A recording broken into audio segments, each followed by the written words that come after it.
Halo semuanya, apa kabar? Sebelumnya, ini adalah podcast pertama saya. Jadi, jika masih banyak kekurangan, mohon dimaafkan.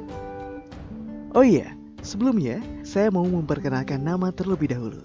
Karena tak kenal, maka tak sayang. Nama saya Surya Cahyadi atau bisa juga Surya Lagnet. Nah, di podcast pertama ini, Surya bakal membahas tentang sastra Prancis. Sama seperti judul dari podcast ini, Sastra Prancis pada Abad Pertengahan. Sepertinya menarik bukan? Oke, tanpa berlama-lama, langsung saja kita mulai.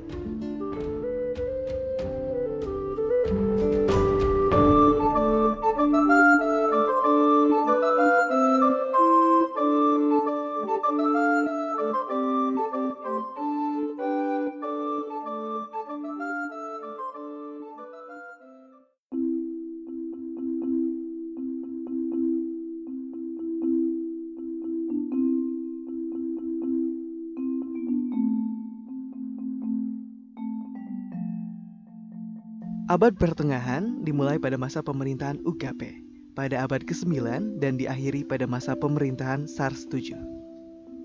UKP adalah raja pertama dari dinasti Capetian. Ia lahir dari keluarga bangsawan pada tahun 956. Ia mewarisi wilayah kekuasaan ayahnya dan menjadi bangsawan terkuat pada masanya. Dinasti ini menggantikan dinasti Carolingian yang berakhir pada sekitar abad ke-10. Pada abad ini, berlaku sistem feodalisme. Sistem feodalisme pada masa ini dibagi menjadi 3 kasta. Di antaranya, la noblesse dan la clergé, kesatria, pemuka agama, kemudian le bourgeois dan le seigneur, tuan tanah dan orang-orang kaya, dan le tiers état, para petani ataupun rakyat biasa. Pada abad ini, agama Kristen Katolik menjadi agama orang-orang Perancis. Sastra Perancis pada abad pertengahan ditulis dengan bahasa Oi, Langue, atau yang lebih dikenal dengan bahasa Ancien Français. Bahasa Ancien Français digunakan selama periode dari abad ke-11 hingga akhir abad ke-15. Asal-usul bahasa ini berasal dari bahasa-bahasa Romawi yang dituturkan di daerah bagian utara. Langue berarti bahasa-bahasa di mana orang-orang mengatakan Oi, iya, dan mungkin ini adalah asal-usul dari kata oui, iya dalam bahasa Prancis. Setelah adanya invasi Jerman ke Prancis, bahasa Langue terus berkembang dari mulai fonologi hingga sintaksisnya. Dan oleh karena itu, bahasa ini menjadi berbeda dari bahasa Prancis yang digunakan di selatan. Bahasa Prancis yang digunakan di selatan adalah bahasa Languedoc atau bahasa Occitan. Sama halnya dengan bahasa Langue, bahasa ini berarti bahasa yang dimana orang-orang mengatakan ok, iya. Bahasa Languedoc juga dikenal dengan nama bahasa Provençal. Provençal diambil dari nama dialeknya.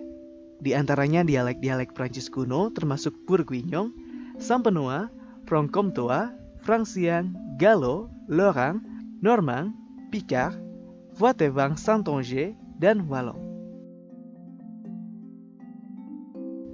Oposisi antara selatan dan utara yang ditandai dengan perbedaan bahasa diakhiri dengan kemenangan Prancis Utara yang berhasil menaklukkan pemberontak Albigeois pada abad ke-13. Di sisi lain dari kemenangan itu, ada kabar yang mengejutkan dari pihak kerajaan, yaitu kematian Raja Charles IV. Dikarenakan Raja Charles IV meninggal tanpa ada seorang pewaris tahta, dikarenakan Raja Charles IV tidak mempunyai anak, maka tahtanya diberikan kepada kerabat dekatnya. Dan kerabat dekat dari Raja Charles IV adalah Raja Inggris Edward III. Namun, karena Edward III adalah orang Inggris sekaligus Raja Inggris, maka para senior atau tuan tanah tidak ingin Raja Edward menjadi Raja Prancis. Dan mereka memilih Philippe le Bel, Philippe de Valois sebagai Raja Prancis. Karena sebab perebutan tahta, Raja Edward III pun menjadi murka. Pasukannya dikirim ke Prancis untuk menaklukkan kerajaan. Perang antara Raja Prancis dan Inggris ini dimulai kembali setelah perang terakhir pada masa pemerintahan Sang Louis. Perang ini berlangsung sangat lama dari tahun 1337 sampai 1453. Lantas, perang ini diberi nama Perang 100 Tahun. Perang ini selesai dengan kemenangan Prancis di bawah pemerintahan Raja Charles VII.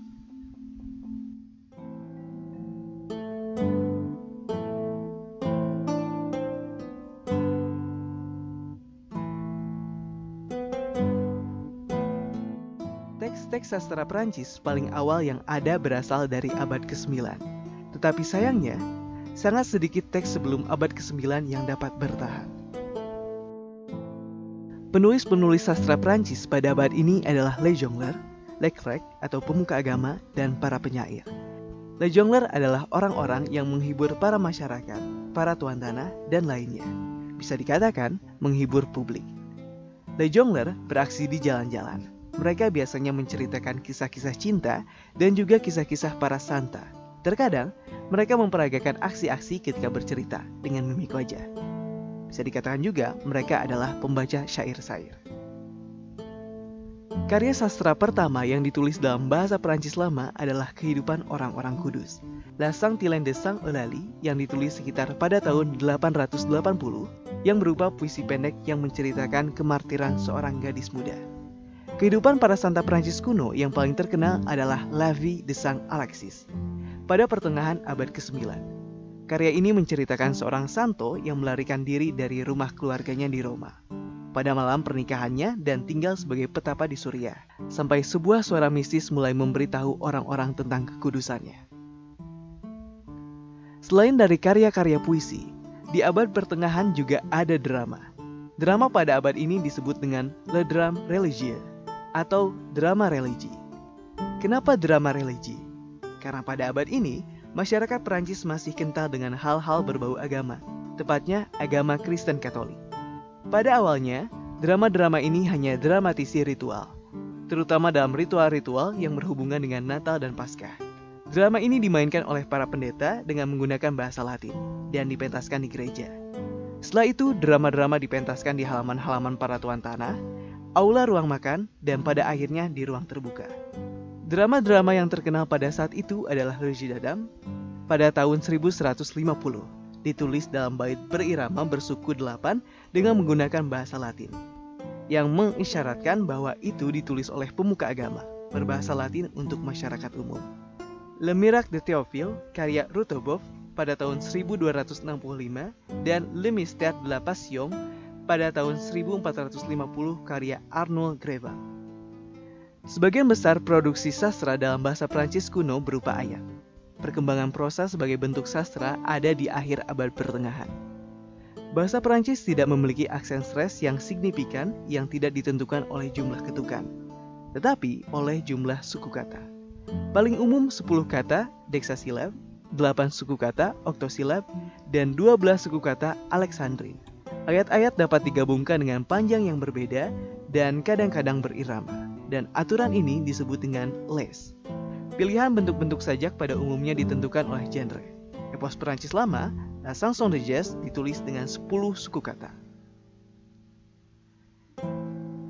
La Chanson de Geste merupakan karya sastra yang menceritakan tentang kepahlawanan dan juga lagu-lagu exploit.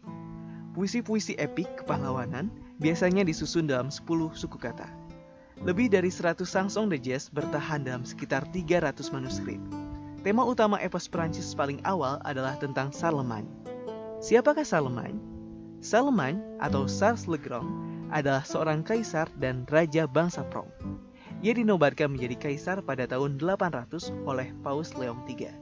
Charlemagne merupakan anak dari Pepin le Bref atau Charles Martel. Ia adalah pendiri dinasti Carolingian yang menobatkan diri sebagai raja suku bangsa Franc pada tahun 751. Perlu diketahui, sebelum dinasti Carolingian berdiri, dinasti Merovingian ada terlebih dahulu. Raja yang terkenal dari dinasti Merovingian yaitu Clovis. Selain tentang Charlemagne, Chanson de Geste juga menceritakan tentang l'épopée chrétienne d'un chevalier qui lutte contre les Sarrasins, atau kisah pahlawan berkuda yang melawan kaum muslim. Karya ini dipengaruhi Perang 100 Tahun dan Perang Salib. Karya-karya ini biasanya dipentaskan di halaman rumah tuan tanah oleh para Les Clercs dan juga troubadour. Troubadour adalah sekelompok para jongler. Chanson de Geste yang paling tertua dan paling terkenal adalah La Chanson de Roland yang ditulis dengan dialek Anglo-Normand dengan 4002 deksasilab. La Chanson de Roland umumnya menceritakan 4 figur, yaitu Charlemagne, Roland, Olivier, dan Jean Long. Selain dari La Chanson de Roland, ada beberapa Chanson de Geste yang juga terkenal. Di antaranya Chanson de Guillaume pada tahun 1100, Chronomont de Louis pada tahun 1130, dan Sarwa de Nîmes pada tahun 1140. Sebenarnya chanson religieuse itu seperti apa? Apakah menggunakan bahasa Perancis? Ya, tentunya menggunakan bahasa Perancis, tapi menggunakan bahasa Perancis lama. Berikut adalah beberapa bait dari La Chanson de Roland dari channel YouTube I Love Language. Dans les prières les meilleurs sarrasins que le fal de Stutzer Marsiliassi, dis l'algalif. Mal nos avait vailli, qu'il que les Français asmat et s'affaire. Os deuils ses escultés et oïr. Sire, Dis Guinness. mais l'avant à souffrir. Jaune les règles pour toute l'or que t'es fist, mais pour tout la verre qui s'est en ses space, que jaune et dit c'est taille des Nah, itu sekilas tentang sastra Perancis pada abad pertengahan. Oke, terima kasih buat yang sudah mendengarkan podcast ini. Semoga podcast yang bermanfaat. Dan nantikan podcast-podcast selanjutnya dari Surya. Surya pamit, sampai jumpa.